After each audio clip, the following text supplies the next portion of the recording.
La femme et la culture. Yolande est celle qui cherche à valoriser sa culture. Aujourd'hui, elle est parmi les artisans qui perpétuent les techniques anciennes pour fabriquer des perles d'excellente qualité. Cette méthode de fabrication tire parti des ressources locales en faisant uniquement appel au savoir-faire artisanal. Yolande recherche toujours l'amélioration culturelle à travers les perles qu'elle fabrique avec l'argile.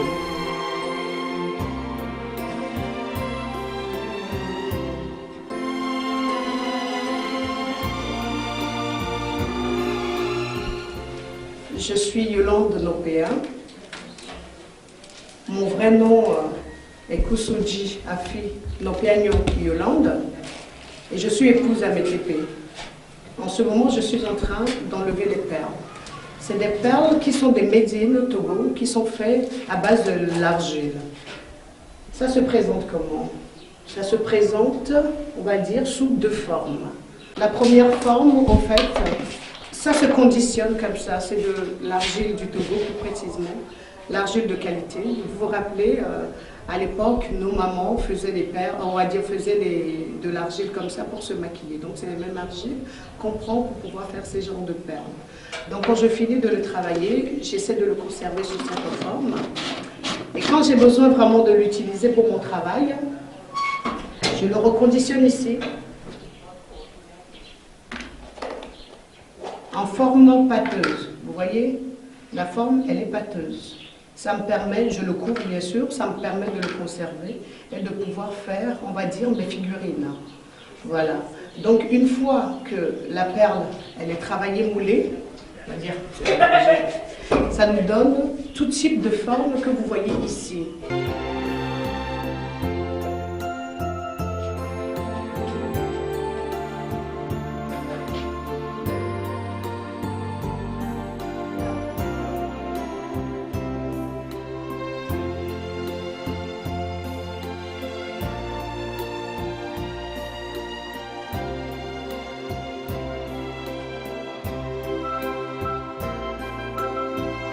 Il faut dire que je suis quelqu'un de très amoureuse des perles.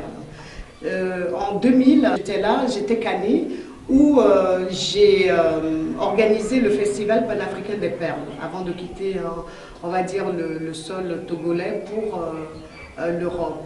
Et je me suis rendu compte que partout où on allait, c'est toujours les mêmes perles. Et à travers notre histoire, nous qui sommes le berceau de l'humanité, nous qui avons apporté même la notion des perles, on va dire, aux autres, on est devenus des derniers. Donc, toutes ces figures de perles que vous voyez, je les ai sorties par coup de révolte. Parce que je me dis aujourd'hui, on n'existe pas. On existe de par notre histoire, mais on n'existe plus. À partir de ce moment-là, j'ai commencé à faire les perles que vous trouvez ici. Et quand on le monte, ça donne cette forme-là. Ça permet, si vous voulez, aux jeunes, conformes avec le temps, de pouvoir créer des emplois dans ce domaine-là, de pouvoir vendre on va dire, nos produits par douzaine pour que justement ces personnes qui n'ont pas de travail puissent trouver au moins quelque chose à manger et puissent avoir, à travers leur artisanat perlière. Là, je vais vous parler de la dernière collection que j'ai appelée « Histoire et traces ». Si vous constatez, c'est des perles qui ont des formes assez spéciaux et sur lesquelles on a fait des marques. Pour aller encore plus loin, nous avons à côté aussi d'autres perles qu'on a fait sous forme de rondelles, qu'on a aussi, moi je dirais balafré quoi. Moi j'aime bien utiliser ces genres de termes. À part ça, aujourd'hui au niveau de la mode, un peu partout dans le monde, on a tendance à faire ces figurines, le mot cœur. Donc on s'est inspiré de ça pour pouvoir faire aussi des perles à base de cœur que vous mettez, voilà ce que ça donne au cou. On fait aussi l'étoile. Pourquoi l'étoile? Elle est très parlante. On se rend compte que l'étoile est symbole de chance. Et dans toutes les histoires, sur tous les continents, on parle toujours de la chance. Vous voyez, je m'inspire beaucoup des choses qui sont d'actualité, où vous voyez, on a l'étoile à 6 branches, Ici, on a l'étoile à 5 branches qu'on a essayé aussi de mouler et de le faire sous forme de collier, toujours made in Togo. Ça nous permet de garder notre originalité, notre authenticité et d'essayer de vivre à travers ce que nos anciens nous ont laissé. Vous avez aussi d'autres types de cœurs qui sont là. Voilà. Des séries limitées. Et il y en a pour tous les goûts.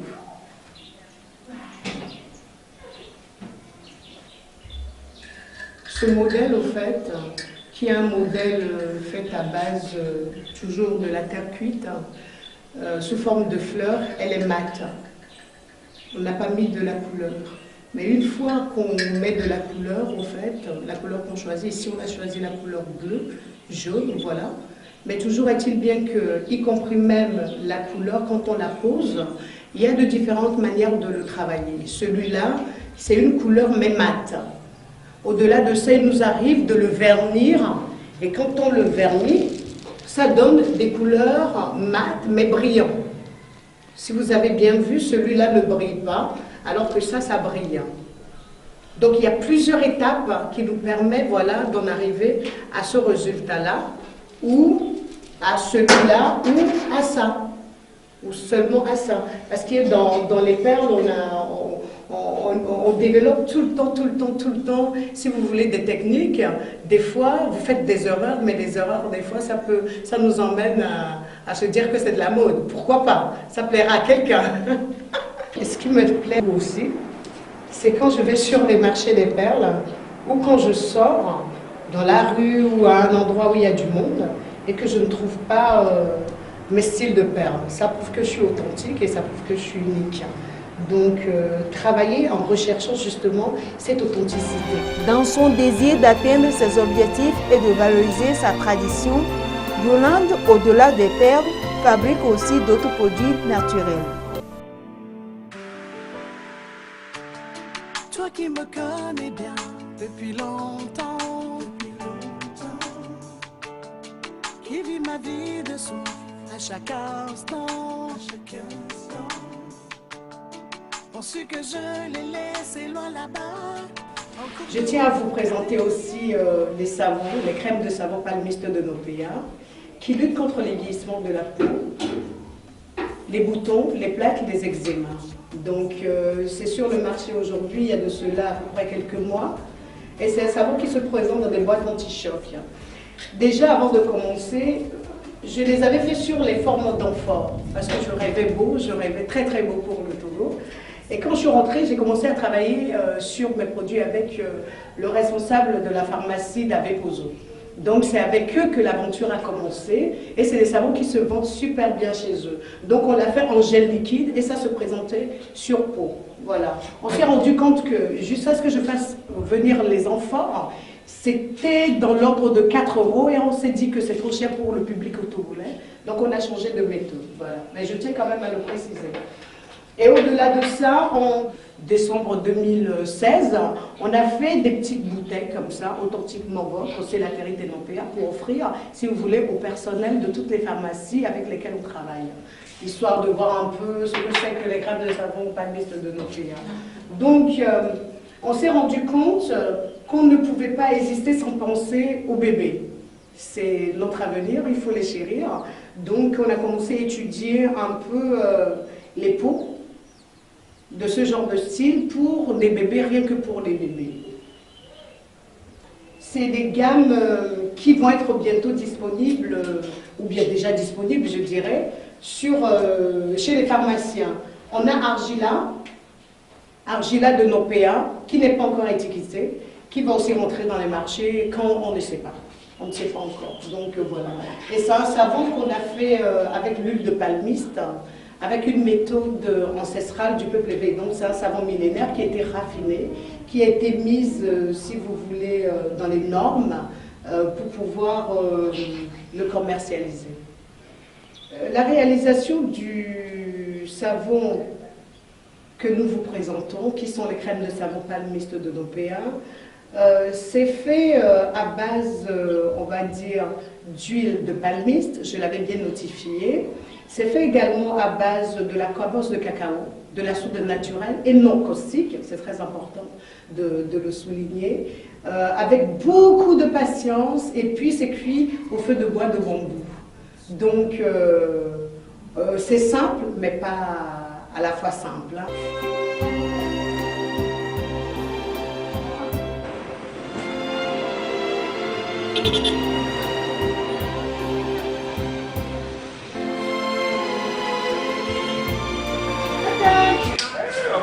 Bonjour tout le monde.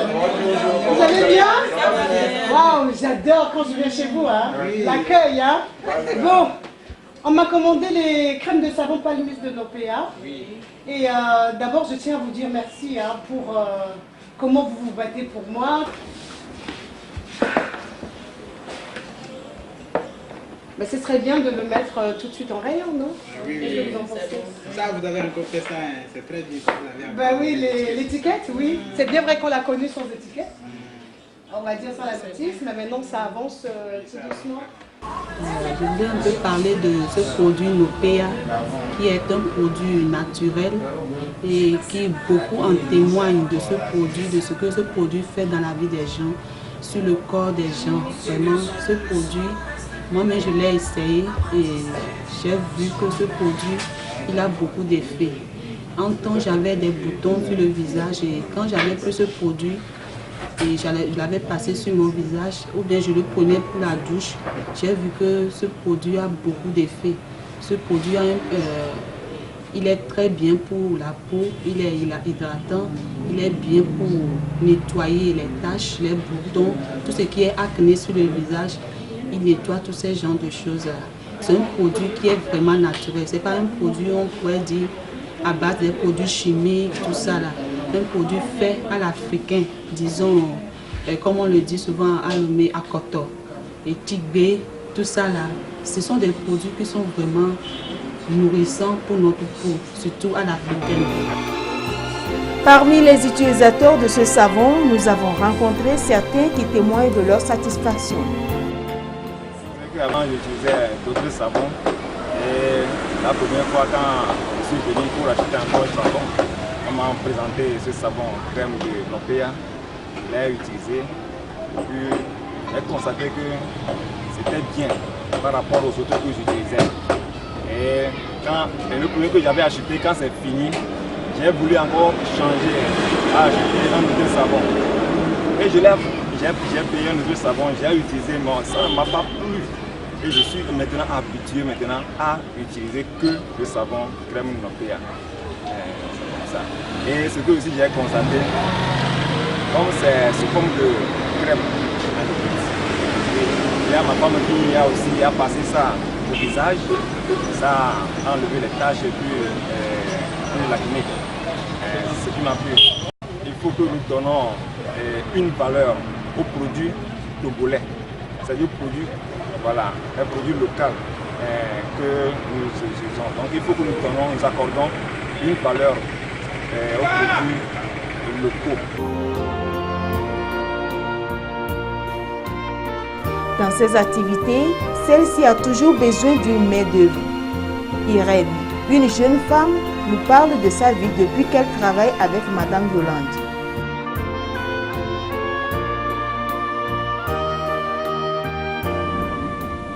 J'ai appris la coiffure, mais j'ai laissé de faire ce travail. Je travaille avec maman maintenant. On fait du savon, on fait les perles aussi. Par la grâce de Dieu, tout se passe bien. Quand j'ai commencé à travailler avec elle, j'ai beaucoup d'économies maintenant. Des fois, si mon mari n'arrive pas à payer le loyer, je paye. Quand il va trouver, il va me remettre. S'il ne trouve pas, il ne me remet pas. Ça ne fait rien. Je trouve l'argent aussi dedans pour nourrir mes enfants aussi, la santé de mes enfants. Foyer. C'est grâce à ce travail que j'arrive à faire tout cela dans mon foyer.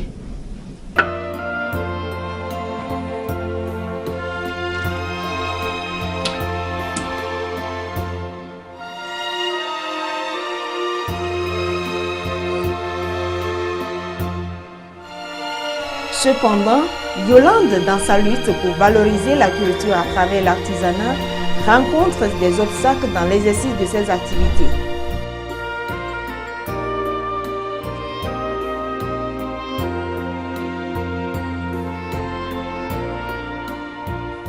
Ma vie professionnelle, si j'ai quelque chose à vous dire, de très franche, elle est remplie de, on va dire, de 80% de pleurs et de 20% de bonheur. J'ai comme l'impression que j'arrive toujours dans un monde trop tôt pour ce que je fais. Quand je suis revenue avec ces perles-là, c'est comme si le Togolais plus précisément n'arrive pas à chérir la matière première de son monde, de sa terre, ou bien n'arrive pas à s'identifier à quelque chose qu'on produit sur son propre sol. Il est toujours dans un monde où enrichir les autres plutôt que de trouver des solutions sur place et de nous enrichir nous-mêmes. Et ça crée beaucoup de, on va dire, je ne veux pas dire la colère, mais de désespoir chez moi, ce qui fait qu'aujourd'hui, je me prépare quand même à vivre au Togo, mais à traverser, si vous voulez, la frontière pour pouvoir mettre en valeur mes produits dans ce monde-là. On a beau aimer le Togo, c'est cette terre-là qui m'a donné la vie, qui m'a accueilli quand je suis venue au monde. Et j'ai tellement envie d'apporter à cette terre-là, j'ai tellement envie d'apporter aux Togolais, mais heureusement ou malheureusement, j'en sais rien, ils ont envie de faire des choses, mais malheureusement, le pouvoir d'achat les bloque. Ce qui fait que, bon, au bout d'un moment, c'est bien beau de pouvoir apprendre ce qu'on sait et de pouvoir léguer ce qu'on sait à la population togolaise, mais c'est dommage au niveau de la relève. Je ne sais pas, quelle issue ça va donner. Il faut dire aujourd'hui que ne plus repartir me donne envie d'apporter, si vous voulez, une petite étoile, on va dire, pour les jeunes Togolais, Togolaises, pour pouvoir réapproprier de leur histoire à travers, on va dire, le challenge B2B. Ça veut dire que ne pas attendre forcément que le gouvernement ou l'État vous apporte avant de vous battre et de mettre en valeur vos produits.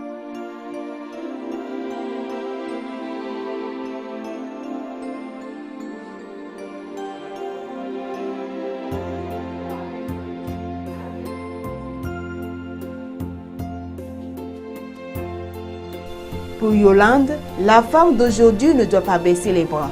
Elle doit chercher toujours à faire mieux qu'hier. Comme la plupart des femmes, elle est pleine d'ambition et pense qu'il faut un avenir réel et une nouvelle vision pour la jeunesse.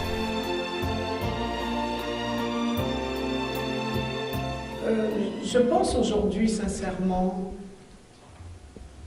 que la femme noire, la femme africaine, de pure souche, doit s'imposer comme telle. Vous voyez? Parce que les autres ne s'imposent pas dans la peau de l'autre. Doit savoir mettre en valeur sa peau, doit savoir mettre en valeur tout ce qui est authentique. Quand je parle de l'authenticité, c'est nous l'authenticité. On est les origines non plus. Organisons-nous comme nos mamans faisaient. Nos mamans, elles allaient au champ. Elles allaient au champ. Après, elles étaient dans des groupes de danse, de chant. Elles faisaient des tontines. On a tout aujourd'hui pour pouvoir se relancer. Mais il faut le sacré, il faut la parole. Hein? Mais on peut faire encore des choses. On peut faire encore des choses parce que moi, quand je vois la nouvelle génération, quand je vois les parents qui laissent leurs enfants devant la télé, ils apprennent une autre vie qui n'est pas conforme à notre vie, ça me fait peur. Ça me donne, mon cœur saigne, parce que la télévision est là aussi, pas pour nous aider totalement. Il faut trier on va dire les chaînes aux enfants. Il faut plus l'enfant est enfant, d'accord, il faut plus lui apprendre des choses, avant que normal. Vous allez me dire dans quel monde je suis. Moi, j'ai été dans ce monde-là très longtemps, ça ne m'a pas fait de mal.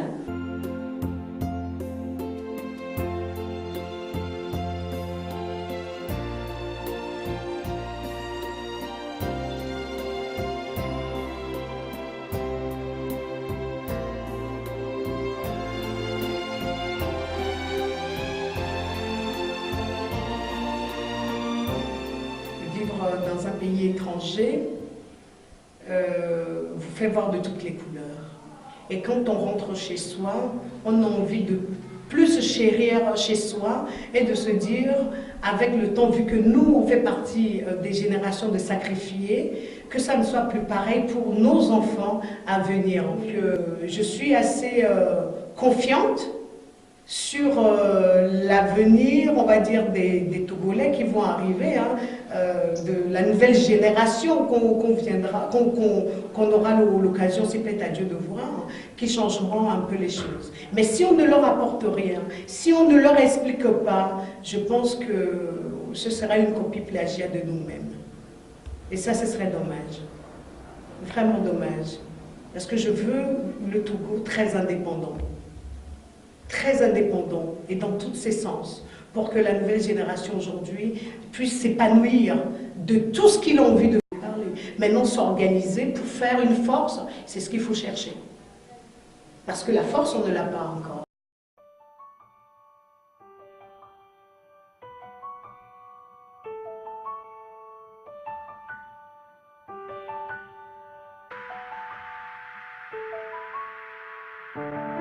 On me dit que la chance n'a qu'un cheveu. J'ai passé ma vie à me voiler les yeux. Penses-tu que je lui sois resté fidèle après tous ces dîners aux chandelles?